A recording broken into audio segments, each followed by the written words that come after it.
Fala galera, bom dia. Tudo bem com vocês? Rapaziada, nono ano, Colégio Delta Anápolis. E aí, como é que estamos? Como é que foram de feriado?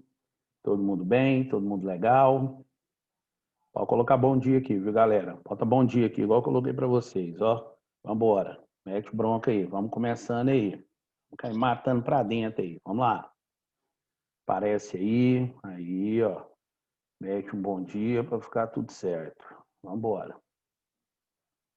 Vambora, vambora, vambora.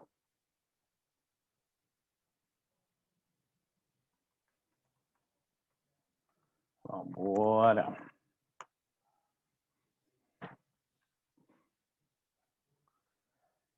Então é o seguinte, né? Então, vamos bater aqui.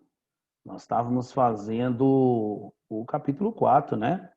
Estava falando sobre Europa, Federação Russa. Falando sobre Europa e Federação Russa. Galera do nono ano A do colégio. Aí.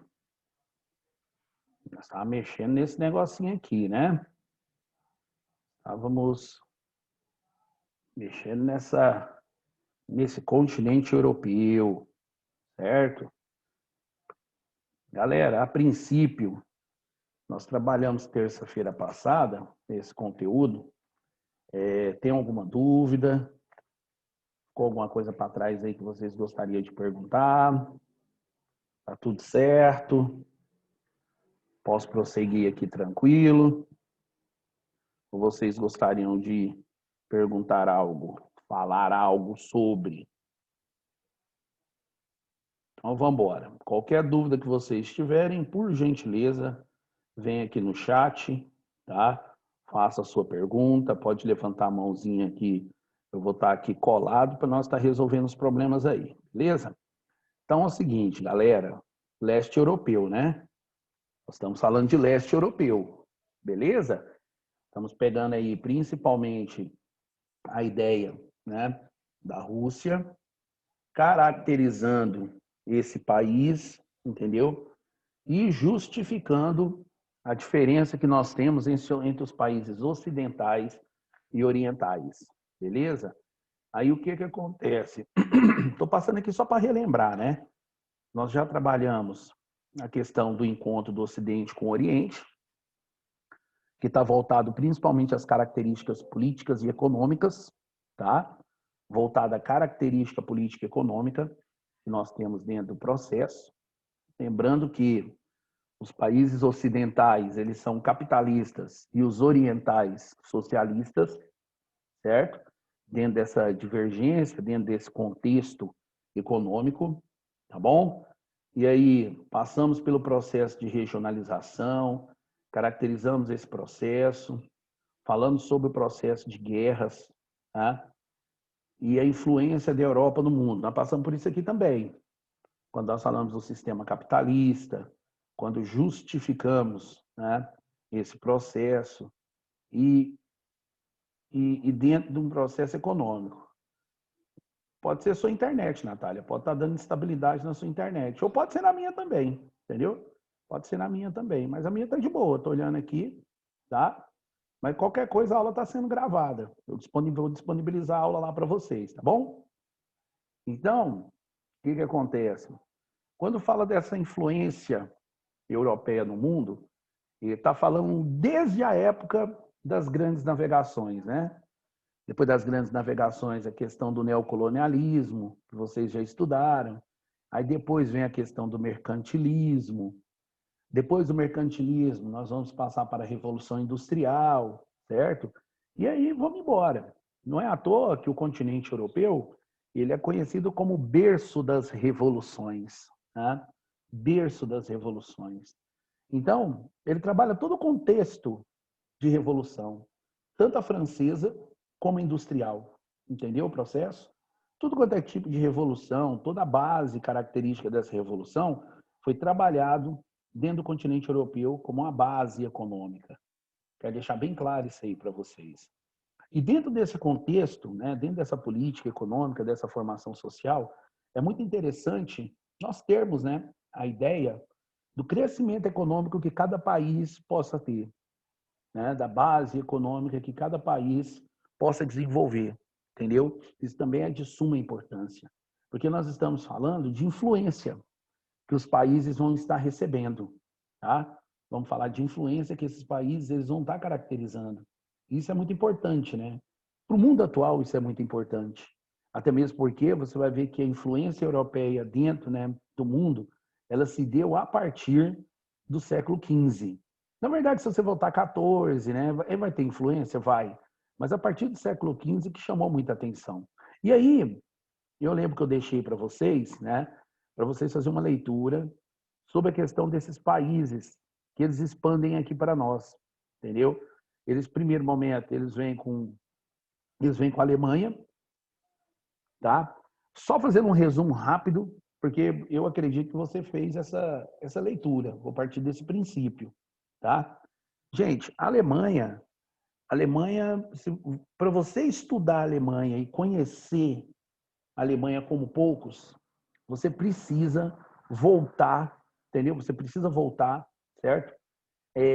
Até 1989. No meu ponto de vista, nós temos duas Alemanhas, uma antes e outra depois de 1989. Por que eu falo 89? Porque é ali que nós vamos ter a queda do Muro de Berlim, entendeu? A Alemanha do século XX foi uma Alemanha, no primeiro momento, dividida em duas, dividida em ocidental e oriental, onde os ocidentais são capitalistas e os orientais socialistas, certo? Você tem essa divergência entre essas duas Alemanhas, tá? E você vai ver que isso atrapalhou muito o crescimento alemão. Isso aí só vai melhorar quando chega 1989, nós vamos ter a queda do Muro de Berlim. As Alemanhas vão unificar, entendeu? E vai virar esse monstro que é hoje. A quarta maior economia do planeta e o país mais importante que tem hoje dentro da Europa. Importância econômica, tá? É o país mais importante que tem hoje na Europa. Se organizaram de uma maneira gigantesca, né, gente? Se organizaram de uma maneira fora do padrão. É um país que tem uma comercialização muito em alta, é um país que tem vários parceiros globais. Parceiros é o que não falta, entendeu? E é um país, querendo ou não, que toda a característica, né, cara, da Alemanha, ela é voltada a desenvolvimento, em termos de biotecnologia, produção, principalmente do minério de ferro, tecnologia, né, da Volkswagen, BMW, Mercedes-Benz, entendeu? A química deles é uma química extremamente fina. Então, traduzindo, enfim, desculpa, foi um país que se organizou demais, né? Foi um país que fez com que essa política desenvolvimentista ela acontecesse, tá? Então, a Alemanha é isso, beleza? Gente, vocês lembram como é que foi o cenário da queda do Muro de Berlim, 1989? Estão ligados como é que foi o cenário, de fato? Deixa eu explicar para vocês. A União Soviética, no seu último suspiro, você entendeu? Eles invadem Berlim, tá? No último suspiro, eles vão invadir Berlim. Por que eles vão invadir Berlim? Porque a União Soviética pensou assim, pô, 1989, falta 2 anos para acabar a Guerra Fria. E a União Soviética estava passando uma dificuldade gigantesca. A única saída era conquistar Berlim e abrir comércio com os países ocidentais. E aí eles travam uma luta, né, entre a Alemanha e a União Soviética, que a Alemanha sai vencedora, certo? Derruba o muro, unifica, né? Vence a União Soviética e 2 anos depois a União Soviética vem a acabar. E 2 anos depois a Alemanha vira isso tudo que vocês conhecem, né? Certo? Então nós vamos ver o seguinte, você tem uma liderança da Alemanha dentro da Europa hoje, o que é isso? Nossa Senhora, a Alemanha hoje, dentro do continente europeu, ele faz acontecer, né? Manda quando diz outro, e manda prender e manda soltar, entendeu? Só para você ter noção, aqui, ó, o país que nós vamos falar depois da Alemanha é o Reino Unido. O Reino Unido, gente, recentemente virou muita notícia pelo Brexit, né? Que foi a saída, né, do Reino Unido da zona do euro, certo? O problema hoje, gente, não é o Reino Unido sair da zona do euro. O problema é se a Alemanha bater o pé e falar assim, pô, nós vamos sair também. Aí é um grande problema. Mas eu acho isso muito difícil, por quê? Porque, gente, quando você está dentro de um bloco econômico, quando você está dentro de um bloco econômico, né, o mais difícil para você dentro de um bloco econômico é a união monetária. Quando eu falo união monetária, eu falo de quê, galera? Moeda única, né? E para analisar, o Reino Unido, ele saiu da zona do euro, certo? Mas ele não tira a moeda de circulação dentro da Inglaterra, não é o. Por que eu falo Inglaterra? Que é o país mais importante do Reino Unido. Tem Escócia, tem País de Gales, tem Irlanda, né? Irlanda do Norte. Só que o país mais importante é a Inglaterra. Então, pare e analisa para você ver. Pare e analisa. O Reino Unido, principalmente a Inglaterra, não trabalhava com euro, velho. Certo? Moeda de circulação deles é a Libra. Então, tá tranquilo que sair da zona do euro. Agora, se uma Alemanha da vida falar assim, vamos sair da zona do euro também, aí ela vai ter que criar uma moeda interna, entendeu? Vai ter que desenvolver essa moeda, equilibrar essa. Então, é dor de cabeça. Entendeu, linha de raciocínio? É dor de cabeça. Tá? Beleza, mas pera lá. Eu moro, suponhamos, na Itália, certo? Eu moro na Itália e eu quero ir lá no Reino Unido. Chega lá, eu posso almoçar e pagar a euro, certo? Posso pagar a euro? Pode, pode. Mas o governo do Reino Unido, né, ele pede que antes de você, né, suponhamos, se você mora na França, né, cara, eu vou para o Reino Unido, antes de você chegar no país, que você converta a sua moeda, né, que você vá na casa de câmbio e troca a sua moeda, entendeu? Do euro para a libra. Por quê? Porque fica mais fácil, até mesmo economicamente falando, fica mais fácil para o país. Entende a linha de raciocínio? Então, você vai ver o seguinte, são países extremamente equilibrados, tá? Você vai ver que tanto o Reino Unido como, né, a Alemanha são países que hoje têm uma diferença econômica muito grande, muito grande. Você vai ver que o Reino Unido, né, cara, hoje passa uma dificuldade econômica, tá, muito forte, como o mundo todo passa, você entendeu? Como o mundo todo passa. Só que ele faz, né, cara, uma composição econômica que é diferente. Por quê? Porque a história, né, cara, do Reino Unido é uma história muito forte, você entendeu? Uma história de conflito dentro da Segunda Guerra Mundial, uma história onde você vai ver que a ideia do Plano Marshall foi uma ideia diferenciada, centralizada, econômica, onde os países começam, né, cara, a ganhar desenvolvimento e, acima de tudo, né, faz com que a terceira revolução industrial participe diretamente do dia a dia do Reino Unido, tá? Indústria automobilística, equipamentos esportivos, alimento, higiene, certo? Então, eles fazem uma política muito forte no ramo da pesquisa, certo? Tecnopolo, Benegão? Sim, Tecnopolo. É o maior do mundo? Não, você sabe que não. Você sabe que o maior tecnopolo do mundo, tecnopolo é onde você tem, né, cara, a questão tecnológica. O maior tecnopolo que nós temos no mundo é o Vale do Silício, né, que fica nos Estados Unidos. Beleza? Então, o Reino Unido tem essas particularidades. Olha a França, terceira maior economia da Europa, tá? Fica atrás só da Alemanha e do Reino Unido. Beleza? Diversificado demais da conta a França, principalmente na questão educacional. Certo? Em questão educacional, os franceses não perdem para ninguém no mundo. Os caras são diferenciados, certo?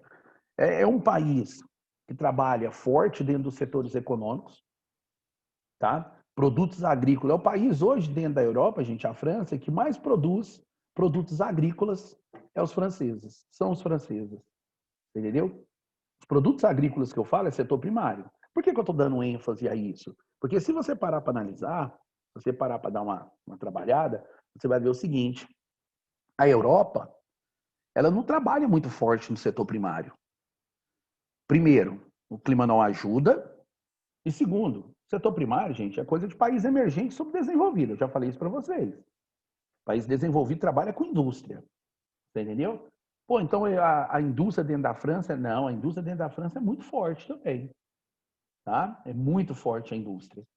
Só que o que acontece? Os franceses, eles se destacam, né? Principalmente na questão das indústrias automobilísticas, certo? E tem muito destaque também com a marca Carrefour, com a marca Leroy Merlin, entendeu? E são marcas francesas que rodam pelo mundo, né?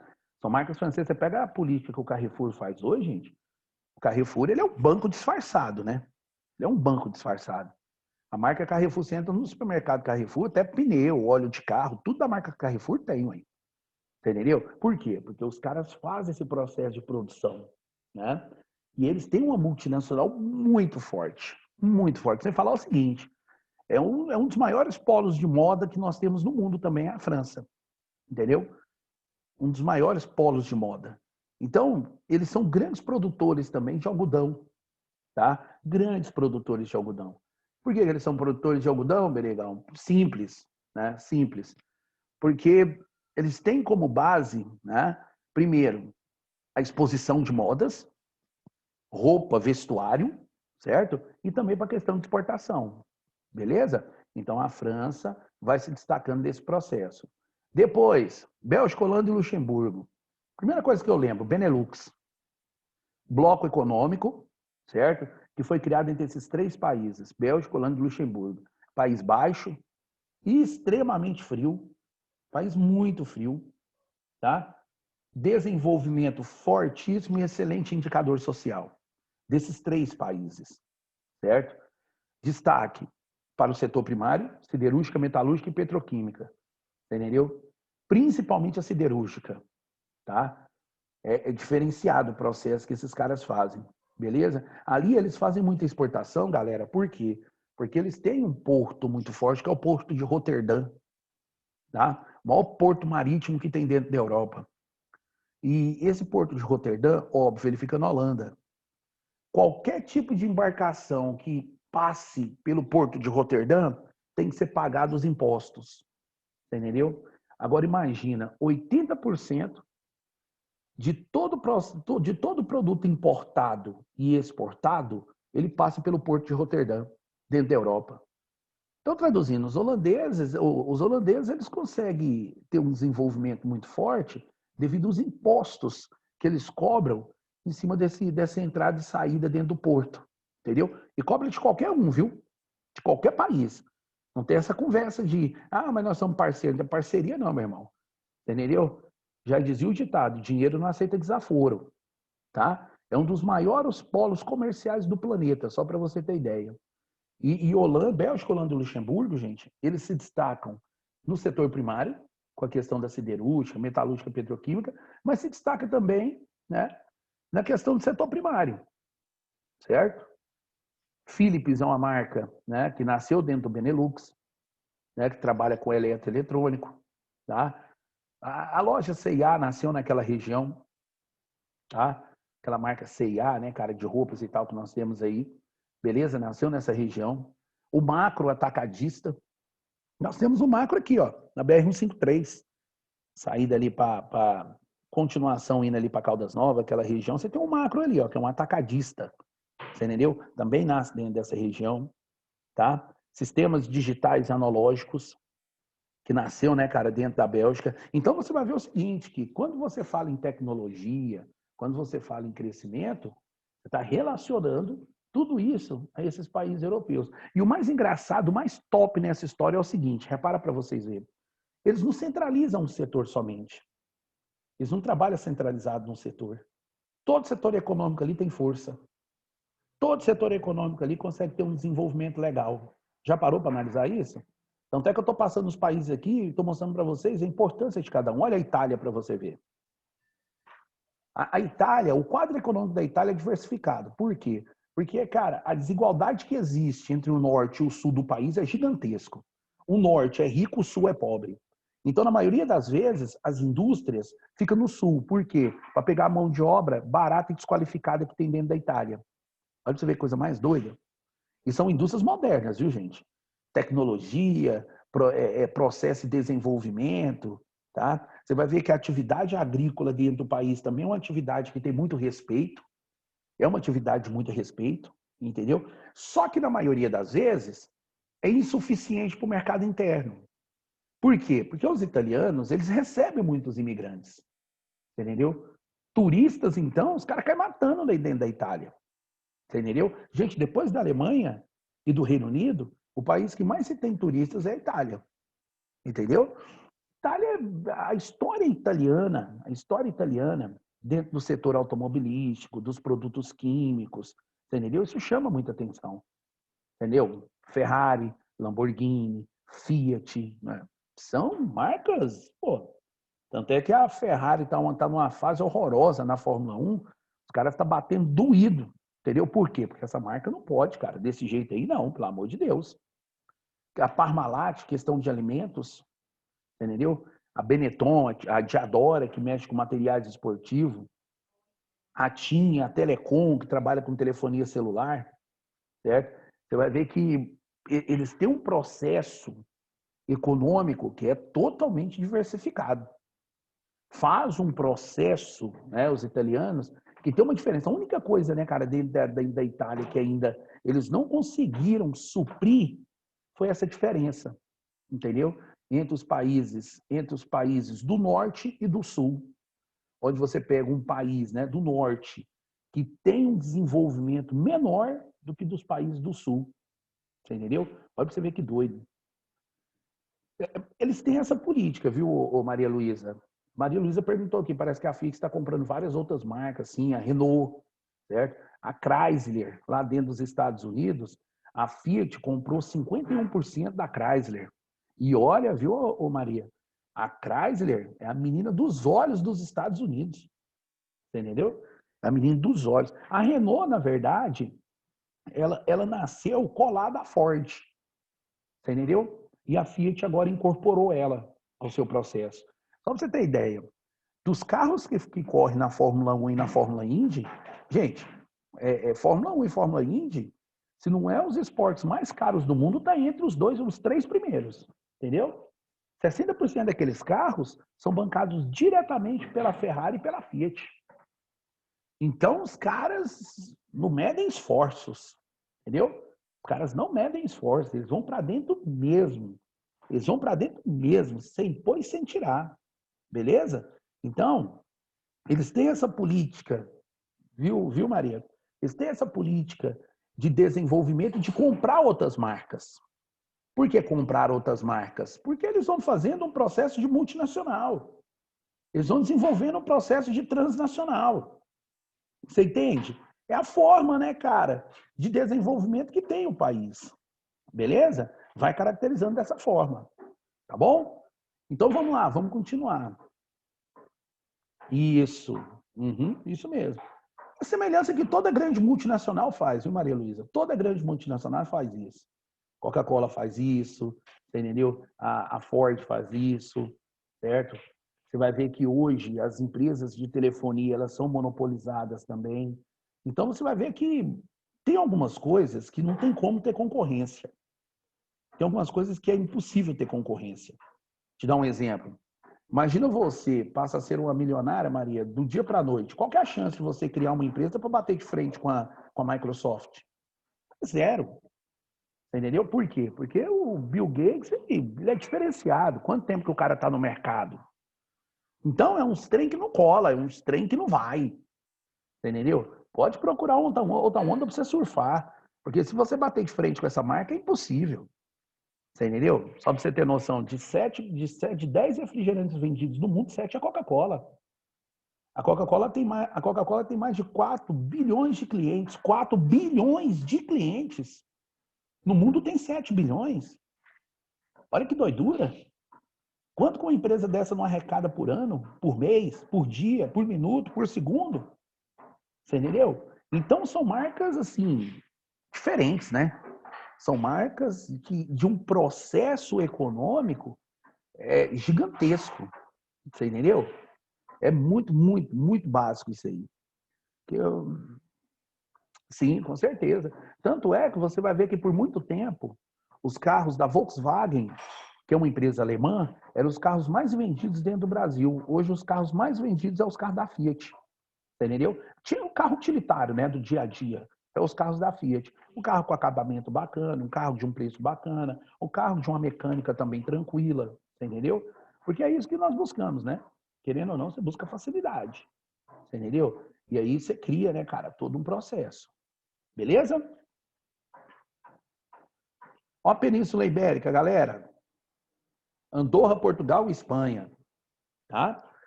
É a Península Ibérica.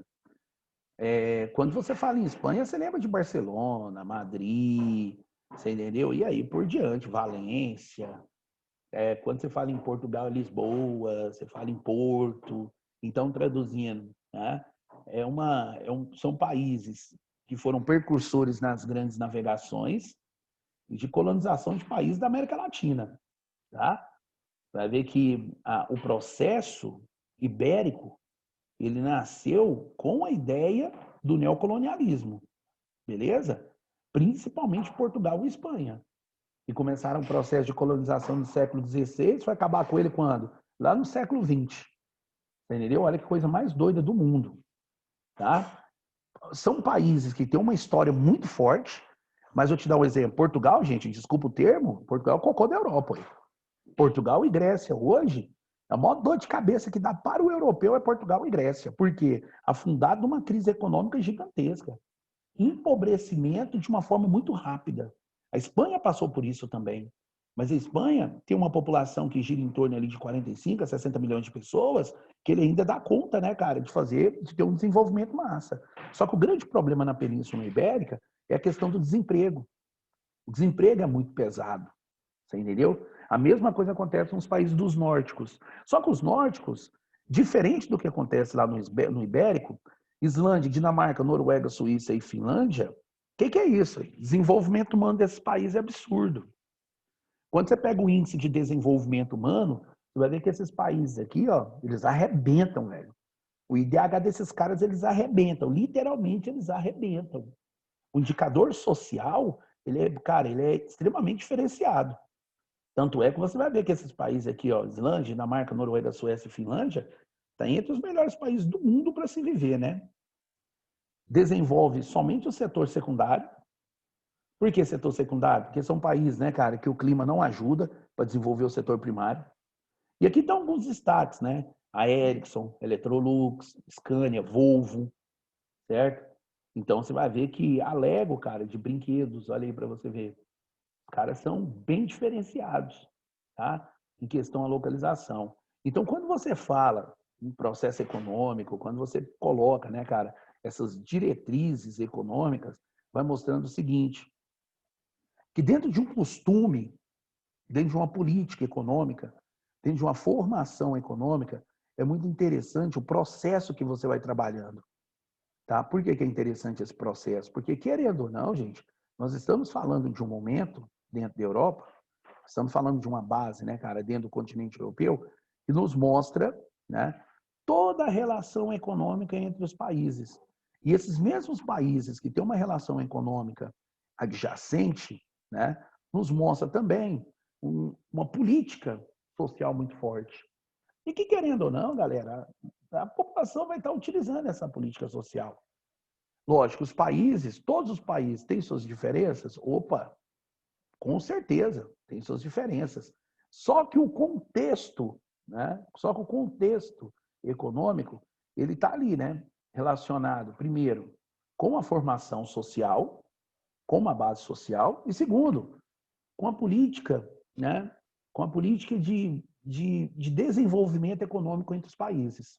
Beleza? Faz com que essas características ele tenham um desenvolvimento. Firmeza, galera? Os principais grupos étnicos. Isso aqui, ó, vocês vão fazer uma leitura nesses principais grupos étnicos, tá? Vai fazer uma leitura dessa parada, preservação de cultura, Península Ibérica, ideia de crescimento dessa península, entendeu? Até a formação econômica de cada setor econômico, beleza? Os países têm essa diferença, tem essa base, né, cara, de ideais, mas com um processo totalmente diferenciado, tá? Com um processo visível ao crescimento econômico de cada um, beleza? Galera, quer perguntar alguma coisa, tirar alguma dúvida? Tá tudo bem aí? Tá tudo certo? Então, beleza. Gente, ó, fica na paz, fica tranquilo, certo? Boa semana para vocês, tá? E semana que vem nós estamos colados aí de novo, tá bom? Beijão geral no coração de cada um de vocês aí. Obrigado. Tchau.